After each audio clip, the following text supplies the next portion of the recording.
વાગડની રણકાંધી આવેલા શક્તિપીઠ એકલધામના મહંત દેવનાથ બાપુ દ્વારા ગુજરાતમાં ગાયને રાજ્યમાતા જાહેર કરવાની માંગ સાથે ઉપવાસ આંદોલન શરૂ કરવામાં આવ્યું છે, જેમાં વિવિધ સંસ્થાઓને આગેવાનો દ્વારા ટેકો જાહેર કરવામાં આવ્યો છે. એકલધામના મહંત યોગી દેવનાથ બાપુ દ્વારા આજે સોમવારથી ભુજની કલેક્ટર કચેરી સામે ચોક્કસ મુદતનું ઉપવાસ આંદોલન શરૂ કરાયું છે.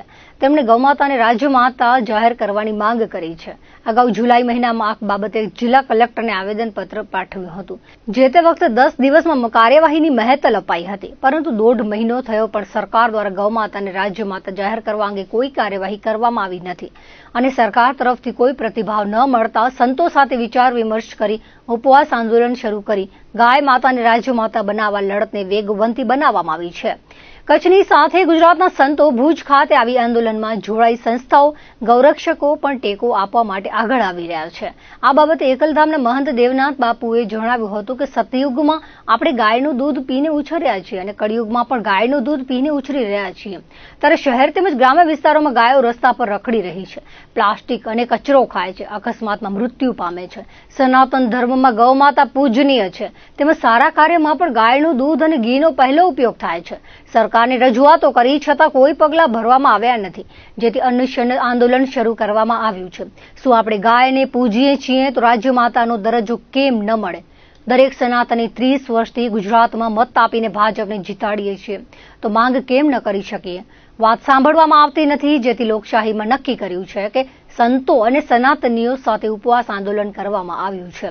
જ્યાં સુધી રાજ્યમાતાનો દરજ્જો નહીં મળે ત્યાં સુધી આ આંદોલન ચાલુ રહેશે અને મોટી સંખ્યામાં સનાતનીઓ પણ જોડાય તેવી માંગ કરી હતી. ગુજરાતના અન્ય જિલ્લાઓમાં પણ સમર્થન માટે ગૌપ્રેમીઓ ઉપવાસ પર બેઠા છે. દરેક જગ્યાએ ઉપવાસ આંદોલન કરી ટેકો જાહેર કરવામાં આવશે. કચ્છની રણકાંધી આવેલા અને કોમી એકતાના પ્રતીક એવા હાજી પીર બાબા કે જેમણે ગરીબ મહિલાની હજારો ગાયોને કતલખાને લઈ જતા લૂંટારાઓ સામે જંગે ચડી ગાયોને બચાવી હતી અને લૂંટારાનો સામનો કરતા શહીદ થયા હતા. હાજીપીર દરગાહે મોટી સંખ્યામાં લોકો માથું ટેકવવા આવે છે, ત્યારે મુજાવર પરિવારના હાજી અબ્બાસ તેમજ દરગાહ સમિતિના પ્રમુખે સરકારને પત્ર લખી ગૌમાતા અને રાજ્યમાતાનો દરજ્જો આપવા માંગ કરવા સાથે એકલધામના મહંતના ઉપવાસ આંદોલનને ટેકો જાહેર કર્યો છે. કચ્છ જિલ્લા કોંગ્રેસના પ્રમુખ વી.કે. હુંબલ, મુસ્લિમ અને કોંગ્રેસના અગ્રણી હાજી જુમર રાયમા તેમજ પક્ષના આગેવાનોએ પણ આ લડતને ટેકો આપ્યો છે. જ્યાં સુધી રાજ્યમાતાનો દરજ્જો ન મળે ત્યાં સુધી લડત ચાલુ રાખવામાં આવે તેવી માંગ કરવામાં આવી છે. વિવિધ સંસ્થાઓ પણ સહયોગ આપવા માટે આગળ આવી રહી છે. કચ્છના પૂજ્ય સંતો સાથે ગૌ માતાને માનવા વાળા, ગૌ માતાને પૂજવા વાળા સનાતનીઓ આજે અમે ઉપવાસ ઉપર બેઠા છીએ અને અમારે ઉપવાસ ઉપર બેસવાનો મુખ્ય હેતુ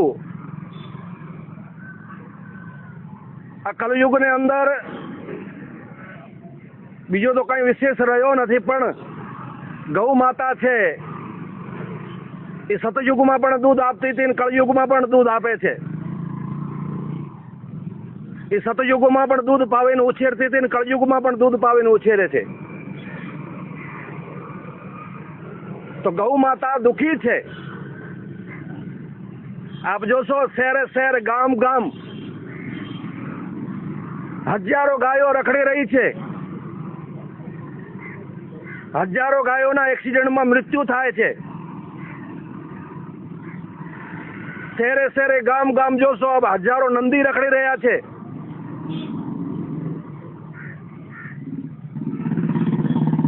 અમે સંત છીએ, અમે સનાતની છીએ. અમારા સનાતન અંદર ગૌ માતાનો બહુ મોટો સ્થાન છે, પૂજનીય છે. અને ગૌ માતા દુઃખી હોય તો અમે સનાતની એ સહન ન કરી શકીએ. સરકારને પહેલે ઘણી બધી મેં રજૂઆતો થયેલી છે અને છેલ્લે 2 મહિનાથી અમે કચ્છના સંતો અને આગેવાનો સનાતનીઓ સરકાર સાથે વાતચીત કરવાના ઘણા બધા પ્રયાસો કર્યા કે ભાઈ અમારી માંગ છે કે ગુજરાતની અંદર ગાય માતાને રાજ્ય માતાનો દરજ્જો મળવો જોઈએ. શું ગાયને રાજ્ય માતાનો દરજ્જાની લાયક નથી? અગર અમે પૂજીએ છીએ તો આ દેશની અંદર, આ રાજ્યની અંદર 80% સમાજ ગાયને પૂજવા વાળો છે, સનાતની છે. શું એને અમે યોગ્ય સ્થાન ના અપાવી શકીએ?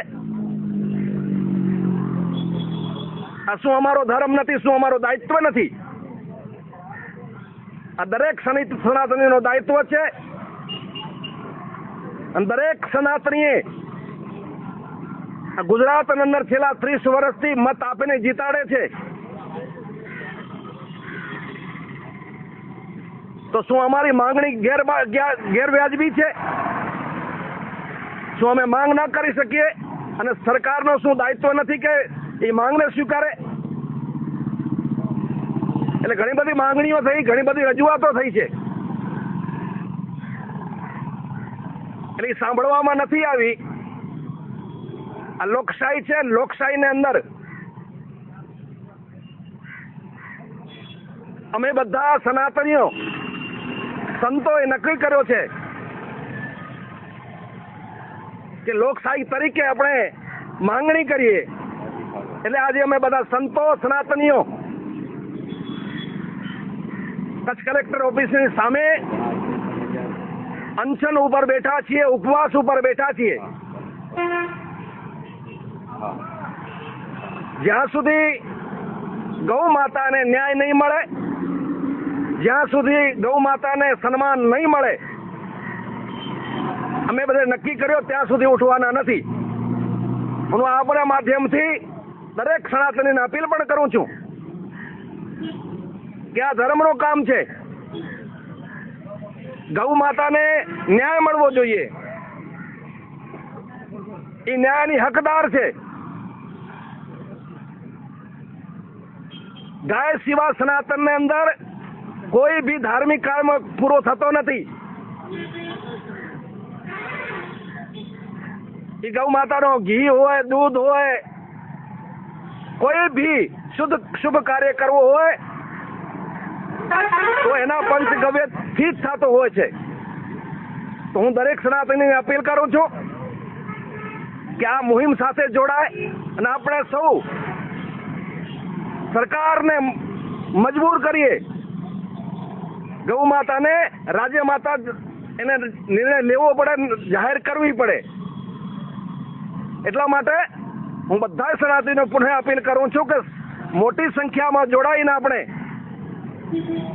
અમે બધા સંતોએ નક્કી કર્યો છે કચ્છના, રોજે 10-10, 15-15 સંતો, હું તો ઉપવાસમાં રોજ બેસવાનો છું, બીજા સંતો સાથે આવશે, રોજે બેસવાના છે. ગુજરાતમાંથી સંતો આવશે, અલગ અલગ જિલ્લામાંથી આવશે. આજે ગુજરાતમાં ઘણા બધા જિલ્લામાં ગૌરક્ષકો, ગૌ પ્રેમીઓ, સુરત છે, નવસારી છે, વલસાડ છે, પંચમહાલ છે, મોરબી છે, અનેક જિલ્લાઓમાં આજે ઘણી જગ્યાએ ગૌ પ્રેમીઓ એ પણ ઉપવાસ ઉપર બેઠા છે. એટલે આપણે માધ્યમથી હું સનાતનીઓને કહું છું કે આપણા બધાની ફરજ છે, આપણા બધાનો ધર્મ છે કે ગૌ માતાને રાજ્ય માતાનો દરજ્જો મળવો જોઈએ. અને સરકારને પણ આપણે માધ્યમથી અપીલ કરું છું કે જ્યાં સુધી આપ ગાય માતાને રાજ્ય માતાનો દરજ્જો નહીં આપો ત્યાં સુધી અમે અહીંયાથી ઉઠવાના નથી. રાષ્ટ્રીય ખેલ દિવસની ત્રિદિવસીય ઉજવણી અંતર્ગત પશ્ચિમ કચ્છ પોલીસ વિભાગ દ્વારા સાયકલ રેલીનું આયોજન કરવામાં આવ્યું હતું. વડાપ્રધાન નરેન્દ્ર મોદીના પ્રેરક આહવાન જે ખેલે છે તે ખીલે છે તેમજ એક કલાક ખેલના મેદાનમાંને જન આંદોલન રૂપે સફળ બનાવવા આ આયોજન કરવામાં આવ્યું હતું.